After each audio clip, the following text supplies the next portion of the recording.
Hi Taurus, welcome to Higher Source Tarot for your next 4 months predictive tarot reading. This is a reading for all Taurus, Sun, Moon, Rising, and Venus for the months of September, October, November, and December 2021. Thanks to all of you for supporting the channel by subscribing, watching the readings, and hitting that like button. Every time you hit the like button, it does something to the YouTube algorithm so that people who are searching for these readings they'll be recommended to them. So do comments too. So that's why readers or YouTubers in general ask for that stuff, because then it tell YouTube to show this to other people. And if you're new here, welcome to you. I post new readings every Friday, then again on Monday. So if a reading doesn't resonate, don't ever try to make it fit. Come back in a couple of days and watch a new reading. You can also check other parts of your chart. Mondays are a different format every week. So this reading I only do every quarter, but then next week it'll be a completely different style of reading on Monday. And if you like tarot and you like this channel, I'd love to invite you to subscribe to Higher Source Tarot. So let's begin here and get the advice for Taurus, Sun, Moon, Rising, and Venus. What does Taurus need to know about the next 4 months, please? What messages do you have for Taurus, please? Okay. So we'll go month by month. We'll do September, October, and November, and December, excuse me. I think that candle is getting to me a bit. Anyway, then we'll do the angel answers and a message from Louise Hay. So September, you've got the 5 of Swords, the Ace of Cups, the Wheel of Fortune, and the Lovers. In October, you have the Page of Wands, the Hermit, the 5 of Pentacles, and the 5 of Cups. In November, you've got the 3 of Swords, the Empress, the Knight of Swords, and the High Priestess. And this is interesting. The December, you've got the Hierophant, the 4 of Cups, the 2 of Swords, and Judgment. It's really interesting because the High Priestess and the Hierophant are counterparts. You have a really powerful reading here, though. It's like every month you've got major arcana. It's a big deal to see this many. I mean, you've got 2, 4, 6, 7 major arcana out of 12 cards, okay? So there is something a little bit disappointing that happens the end of October into November, but I feel like it may be something you initiate, all right? Something where if something isn't working for you, you end up moving forward because you have a really nice turn of events that starts off in September. You know, when you see this showing up in 1 month, it's like if there's somebody that has not been loyal to you or a good friend to you or even a partner, you're going to move on to somebody else right here, okay? The energy here, and so that disappointing energy, it may be them, you trying to get them to exit. I hate to say that, but I have no choice, right? The cards tell the story, I just interpret. So with the 5 of Swords, it is a change. You got 3 5s here, and so the 5s are not only change, but they're also a push toward adventure. So if you look around at the people you spend the most time with and you see they are not changing, they're not expanding, they're not growing, they think spirituality is dumb, I don't know. I just don't see you keeping them around. I think that, especially too, if it's somebody you've known a long time, like a childhood friend, it feels like that, or maybe a cousin or somebody like that. Or even if it is a significant other, if it's your dating relationship and it's them, I see them getting replaced. If that fits them, okay, it's for somebody around you who just does not change. And after a while, you recognize you can't uplift them. They're not interested in it. So you're moving forward because you are in a cycle of upliftment. It's just not a match, all right? So let's talk about the good stuff, because I know it's hard when we begin on that. Probably some people already turned it off. They're like, oh God, I can't listen to this the whole reading for the next 15 minutes. But here you go, the Ace of Cups. For some of you, this is about having an unconditional regard about life in general. And what you're going to find, it's when we have a lot of conditions, the ego is tied to a certain set of expectations, that's where suffering begins. Suffering is born out of the expectations of the ego, not dying into spirit. And this is all about being in that source energy. It's a high vibration, it's love. And so it feels like in this next quarter, you're going to be attracting a lot of new people into your life that are going to be significant friends. There's a harmony throughout the reading, and there's wisdom here too. It's really a reading of growth, development, expansion, knowing who you are, and in receiving though. So in terms of a love relationship, there's one that definitely moves forward here. There's growth. There's a possibility of a child here too. So be aware of that. If you're going, oh, I wasn't in the market for one of those. Well, they're here. So with the Wheel of Fortune, we say this is the Wheel of Fortune, it's not the Wheel of Misfortune. This is good things coming to pass for you. You've got an energetic shift here. There's a turn of events that really brings things forward. If it's a new job for you, it may seem like it comes out of nowhere, or a change in your current position where you work that makes things a lot more harmonious. It is a card too, though. It's an interesting card because if things have been stagnant, this will move it forward. Or conversely, if it feels like you've been on a real merry-go-round ride where it's like it's spinning and you can't get hold, the Sphinx at the top indicates he can sit on this wheel, doesn't disturb him. Why? Because he's spiritually centered. It's like this card of spiritual centeredness, upliftment, high vibration. So again, people that aren't in that high vibrational place will not be a match. If you attract somebody new in this energy, it will be a long-term relationship for sure, because it's high vibrational stuff. It's the ones that we attract when we're in a low vibrational state that they don't last. They just can't sustain because we fall out of alignment with the person too quickly. Or sometimes it's not that quick, but we eventually will. So with the Lovers here, for some of you, your dream interpretations, pay attention to your dreams in September because they're very telling. It's all about the divine communicating through your subconscious and telling you, giving you really predictions through you. But with this, it is a card of a very important relationship, attracting somebody who has a strong desire to be your life partner. And with this kind of energy, love doesn't die. You know, energy is not created or destroyed, right? It continues to exist. And so it's a card of making choices, but the choices are always positive. This is not devil energy. It's a card of being in alignment, so much so that you are almost, it feels like a conduit to source energy. So those of you that have developed some psychic abilities, or you have them and you just didn't realize what they were, because that's really pretty common, I feel like you're going to be in tune with those abilities, and it's going to be a great way to guide yourself. Again, there's somebody here who loves you in terms of a work relationship too. It's a great fit. It's like things are very much in flow in September. And again, that's where, like, anybody that's not in flow, they're going to need an exit strategy because they're just not a match. So in October, we start off with the Page of Wands. For some of you, I see you going to a concert, some kind of an outdoor kind of event, or it looks like it's in an amphitheater to me. It looks outdoor, but I could be wrong. It's just, that's what I'm seeing. But with the Page of Wands, it's light, it's fun, it's having fun with people, it's being in a place where, again, you're attracting positive people. So you can't have a bad day when you're the Page of Wands. He's always that consummate cheerleader. And so, again, I feel like this is the build to whoever you got exiting over here. So if if you're living with somebody even right now, and your stomach turns when you hear them opening the door, I don't think they're going to still be here. You got something else showing up here that brings you into a place of upliftment, fun, and feeling energized. So the Hermit is also a card of know thyself, and it's also a card of knock and the door will open. It is a card of very deep spirituality and wisdom. So with this, he has that lantern that guides him through the night, right? It's that lantern that's illuminated from source. It's the knowing.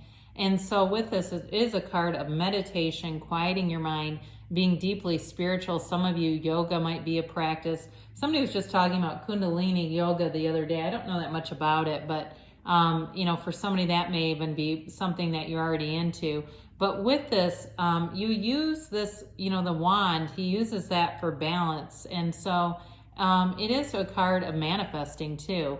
from that source energy level. You quiet yourself down here though. I do feel like there's an energy of insulating you again from anybody that's negative, okay? I just don't see that as a fit with this. But it is that strong silent type too.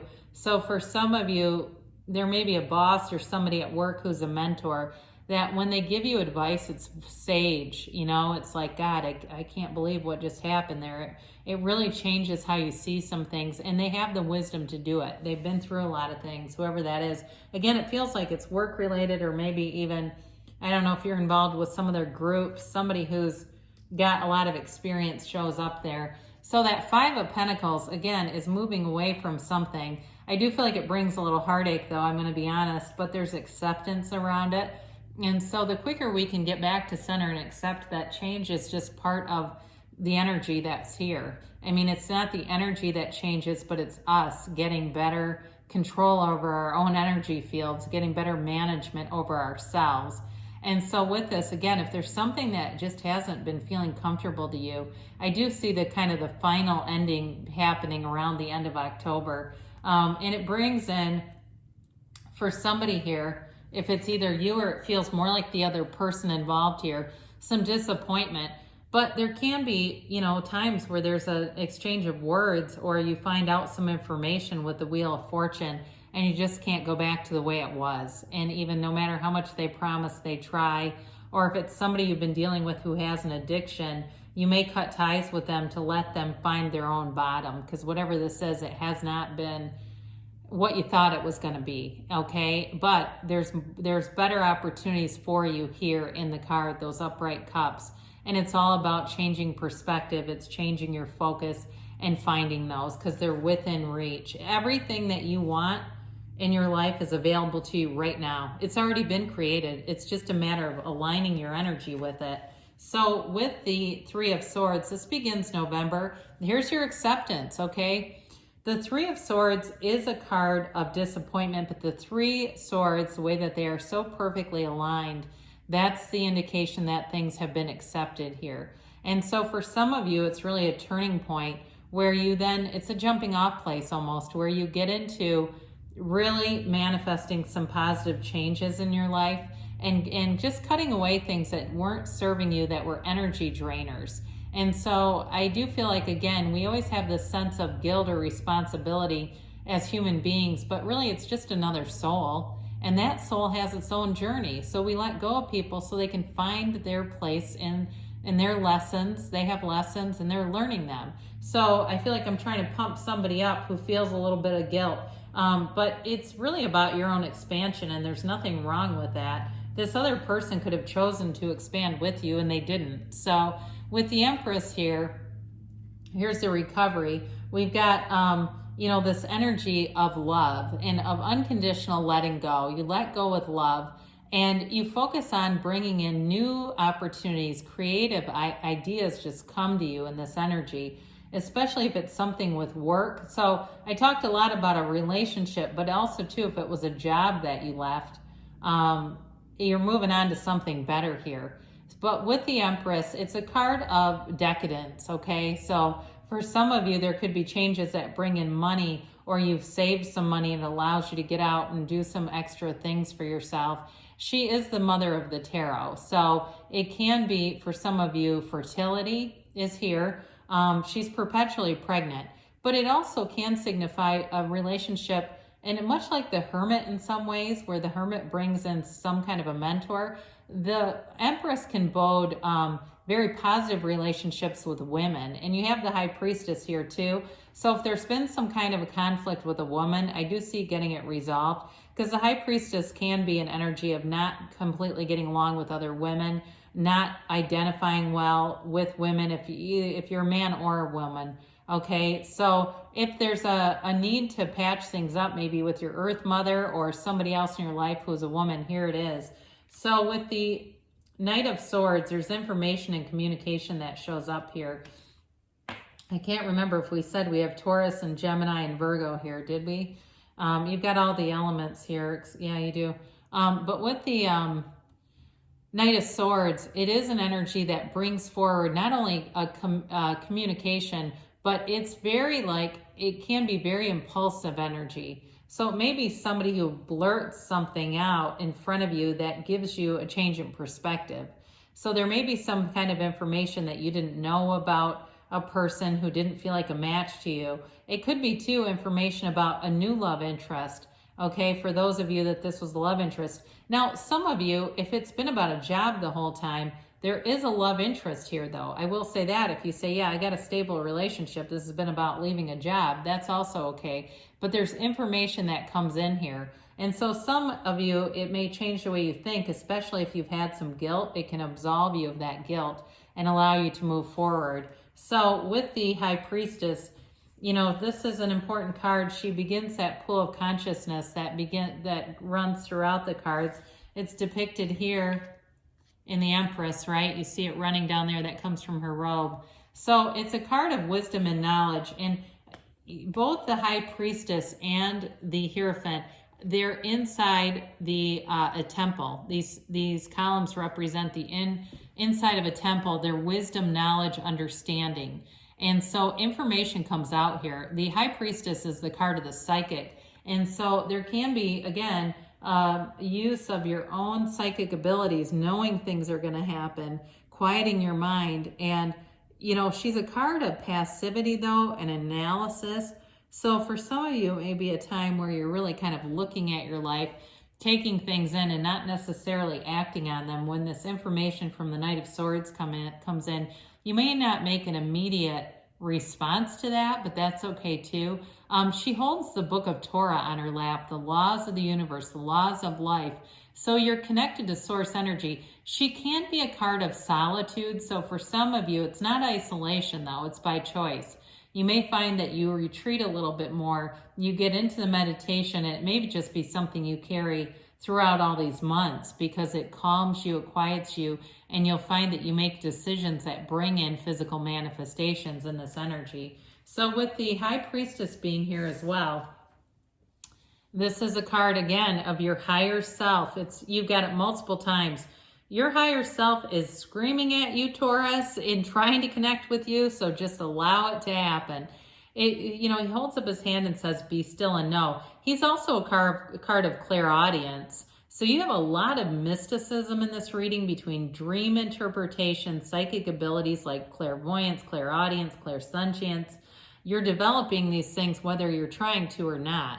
And so with this, he's also a card of the Holy Trinity. It is a card of deep spirituality and knowing that your highest self will never guide you to do anything immoral. You're on this seeker's journey with the Hermit being here too. It's like you're really ascending, and we don't do this stuff, at a bowling alley or walking around a mall somewhere. It really is about giving yourself that time. And from that, you're going to find the development of your life in a way that you did not know was possible. It removes that governor over your life that keeps things kind of small, and it allows anything to be possible. This is also a great life partner. So whoever you have up here in September with the love that's there, this person doesn't go anywhere, okay? They make a commitment and they're here for the long haul. So with the Four of Cups, this can be a card of boredom and just kind of not liking some of the opportunities, not finding that they're fully what you want.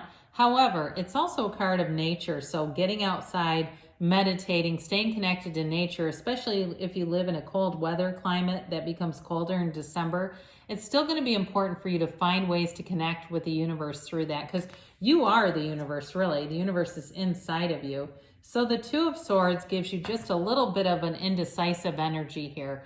There's something, but it's interesting because it's right next to Judgment. There's something that's going to give you pause on moving forward. Again, it could be job related. It could be about letting go of an old relationship for you. It just is minor though. It doesn't feel substantial to me, because with Judgment, you've got a knowing. This is self-mastery. When you know yourself, you know the universe. And see how the characters in the coffins, they rise up, they're unclothed. They represent complete acceptance, but they represent liberation from the coffin of the ego. So old ideas, limitations, beliefs, limiting beliefs, you're removed from those and you're being divinely guided. You've got Archangel Raphael and Gabriel in this reading. And so again, you're with this too, for some of you, you're moving forward in a relationship for sure. But I do feel like as you go into January, you move in with a freedom, and it allows you to manifest all areas of your life. And so you've definitely got nice momentum here again with all those major arcana. It's a powerful energy field that you're headed into. So let's see about, and you know, sometimes again, we have seasons of friendships, right? And it's okay when we change and evolve, and sometimes that season is done and we let go, we let them go, and they find a new season themselves. So let's see here what the angels have to say here for you, Taurus. And then we'll have Louise Hay. All right, you've got compromise. So again, there's information that shows up here, and it may just be your attitude that you allow yourself to let go of something, especially if you've been feeling like you wanted to prove something. I do see that letting go. Listen to your intuition. That's big time in this reading. Your intuition is your very best guide. You know, and again, like we said, it's nothing that would tell you to do something immoral or that would hurt another person. Ask for help from others. You've got guides here. I mean, they're showing up who are going to give you, especially with that Hermit, sage advice. Interesting. You've got wait, but I feel like when we see that, it's like we almost say wait and see what the universe brings in for you. It's going to be good because you've got a yes. All right. So Louise Hay, life wants me to be happy. Happiness is your natural state. Life wants you to be happy. What is life teaching you about true happiness right now? I don't know. What is it, Taurus? Good things are on the way for you. I love you, and I'll be back again soon.